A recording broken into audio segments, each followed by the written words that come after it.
This is the T.Bone SC420 USB, and it is the best value microphone for beginners, period. First of all, the T.Bone is the in-house brand of the German audio equipment seller Thomann. And the reason why I'm making this review about this microphone is because I just got my hands on one because one of my family members decided to buy one. And second of all, because there's pretty much no English speaking reviews out there about this microphone. And that's a crime, because this microphone is insane. First of all, when you purchase this microphone, it comes with this awesome carrying case. It's not the highest quality carrying case out there, but the fact that it comes with a sturdy case that is also cushioned on the inside, so whenever you decide to take your microphone on the go, there's just no fear at all that you will damage your microphone ever. It also comes with the microphone itself, kind of obvious, that one. Then it also comes with a shock mount, which is something that a lot of USB microphones do not come with. It also comes with a phone windscreen. It comes with a USB cable, unfortunately not a USB Type-C cable. This microphone is already a couple of years old, which is probably why it didn't get the USB-C treatment when it came out. And it also comes with a dedicated Popkiller, and it also comes with a dedicated table stand. That is a hell of a package. Essentially everything you can see here, and then some, is what you get for the price, which, drum rolls please, it probably says it in the title and on the thumbnail. This is a €50 microphone. For anybody who doesn't know how to convert between euros and dollars, they usually trade blows, so it probably costs the same thing in American dollars. But yeah, €50, or I guess €60 if you really want to get the black version. The black version is actually €59 and the silver version is €49. I'm just assuming because the black version is more popular and black is just kind of the modern color for microphones. I don't know. If you want to save 10 bucks, get the silver version. It's identical to this one. That's all I can say. So yeah, this microphone comes with a lot of stuff, but I'm assuming the stuff is just not really that good because, you know, it's a $50 package. How good can that stuff really be? Well, let me tell ya, it's better than you'd expect, that's for sure.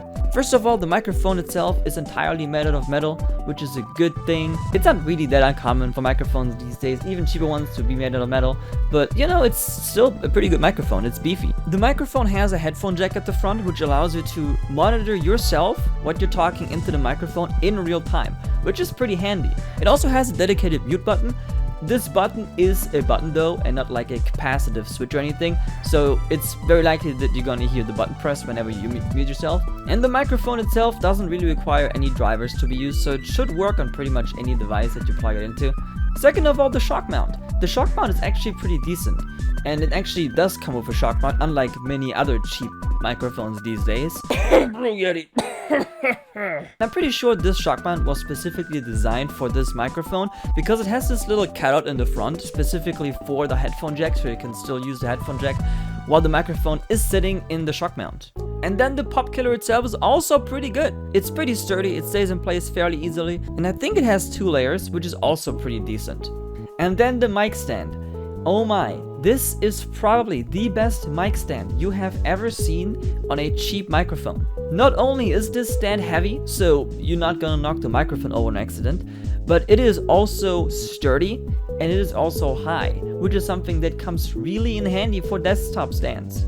A lot of cheap desktop stands have the problem that they're super far away from your mouth because they're just so low, and as it is with microphones, the further away they are from the source, the worse the recording is gonna sound. So this microphone stand actually being pretty high is actually a pretty big advantage. I know there's gonna be people complaining that this thing is too high, but it really is not. It's just kind of the perfect height. So yeah, this is an all-around pretty good package. And it also comes with this guy, the Windshield, which I guess you could also put onto the microphone if you wanted to. I was too lazy to do it. I'm personally not a big fan of these windscreens, but they take up less space than the Popkillers, so depending on your preference, you might want to use that guy over this guy, or you might want to use both of them at the same time. I don't know, maybe you're one of those guys. And you're probably wondering, what is the sound quality of this microphone? Well, you've been listening to it the entire time, and I honestly think it sounds pretty decent. But just in case you need some convincing, okay, actually get out of here. But just in case you want to have a microphone to compare this to, I actually have a different guy over here. which is my Soundtronics STC2. We're recording at the same time, so we can just cut between the two, and I can show you whenever I'm using which one, and you can judge for yourself what the sound quality is. A little bit off topic about this microphone, like I said, this is the Soundtronics STC2, the black version, and this is gonna cost you roughly 250 bucks. This is also a large diaphragm condenser microphone, so they're playing in the same category. This one is XLR, this one is USB, but like I said, this one will cost you 250 bucks. So we're talking about 5 times the price of this guy. And this is only the microphone. This guy requires an audio interface, so you would also need to get that one. And it also doesn't come with a mic stand, so you'd also need to get that one. And that alone is probably gonna push you over 300 euros for sure. So we're talking more like a 6 times the price than this guy. And you tell me, does this microphone sound 6 times as good as this one? To be honest, I haven't listened to the direct comparison yet, so I can't tell you. But that's why we're making this review, to see the difference.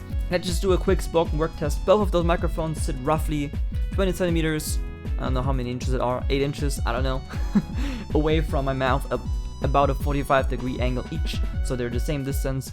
This is the sound coming out of the T.Bone SC420 USB. This is a 50 euro microphone, including a whole bunch of shenanigans on top of that. And this is the sound coming out of the Soundtronics STC2 Black, a 250 euro microphone without any extras. So yeah, that is your direct comparison between these two microphones. Let's get into some technical stuff. Like I said, this is a cardioid large diaphragm condenser microphone. It has a frequency response of 80 to 18,000 hertz. It records in 16-bit 48 kilohertz. It weighs about 285 grams, yada yada yada. There's also a frequency response graph in the manual here. I'll put it on screen somewhere right now so you guys can see it. And that's the technical stuff you need to know about this microphone. Let's first start by testing the proximity effect on this microphone. This is me talking about, like I said, 20 centimeters, probably 8 inches off of the microphone. If I now get closer to the microphone, you should hear the sound get much louder and much fuller. This is called the proximity effect, and it usually enhances the bass response of microphones. And if I back off again, that proximity effect should disappear and the microphone should sound much flatter. But depending on your use case, you might prefer to have the microphone closer, or you might prefer to have the microphone further away. Let's test the plosive rejection on this microphone. First, I'll talk into the microphone without the Popkiller. Please bring pizza pronto. And then I'll do it with the Popkiller. Please bring pizza pronto. Please bring pizza pronto. Please bring pizza pronto. And yes, I stole from Bandrew, because listen, it's a pop filter test. And the man is doing good work. Shoutouts to Podcastage. Let's do a little off-axis coloration test. First, I'm talking straight into the microphone. Now I'm rotating around the microphone. I'm at a 45 degrees angle. We're now at a 90 degrees angle, rotating all the way around. Now we're at a 180 degrees angle, talking into the microphone from the back. Now we're back to a 90 degrees angle. This is a 45 degrees angle, and now we're back talking into the microphone from the front. Now to do some handling noise tests, I will just tap the stand of the microphone to see how well the shock mount and the microphone are rejecting accidental bumps into the microphone stand. Let's see, if I tap the stand, it's gonna sound like this.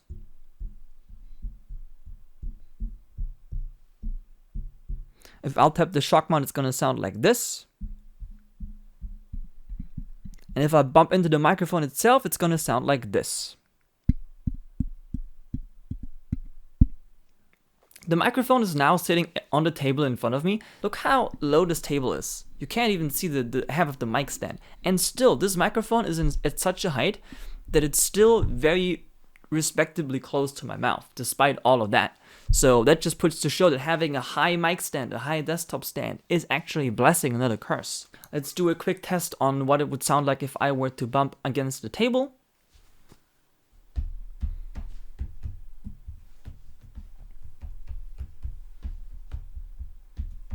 This is actually a good reason to why having a sturdy desktop stand and a shock mount is so important when you put your microphone onto your desk. Because otherwise, if you don't have those two, then every bump into the table is going to be so loud and resonate into the microphone itself, and that's just going to be nasty. Let me do a quick keyboard testing. I'm typing on a membrane office keyboard. I'm not one of those fancy gamers that has a mechanical keyboard. So this is roughly what you should expect if the keyboard is 45 degrees onto the side of the microphone. And this is what it would sound like if the keyboard is positioned 180 degrees behind the microphone. Now I'm talking and typing on my keyboard. I'm writing an email. I'm playing Call of Duty, I'm running away from dogs in Lethal Company. This is what it sounds like when I'm straight on top of the microphone.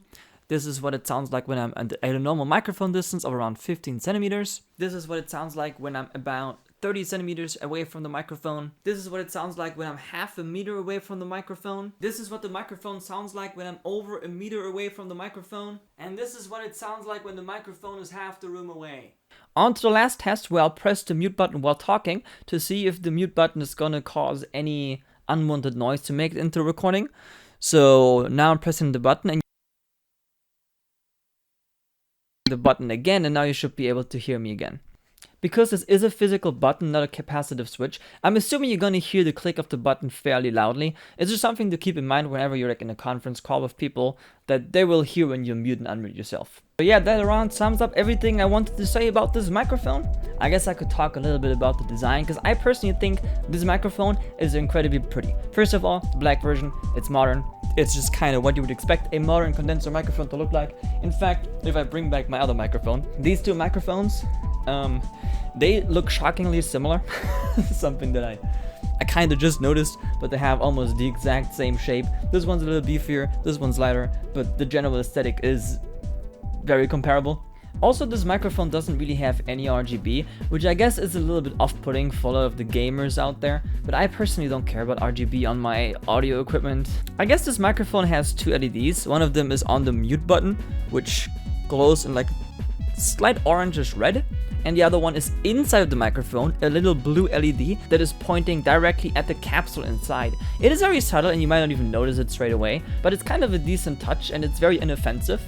So yeah, in my opinion, for 50 euros, you really can ask for more. And this is also the microphone that I always recommend to people when they ask me, hey, what kind of microphone should I get? I'm just starting out.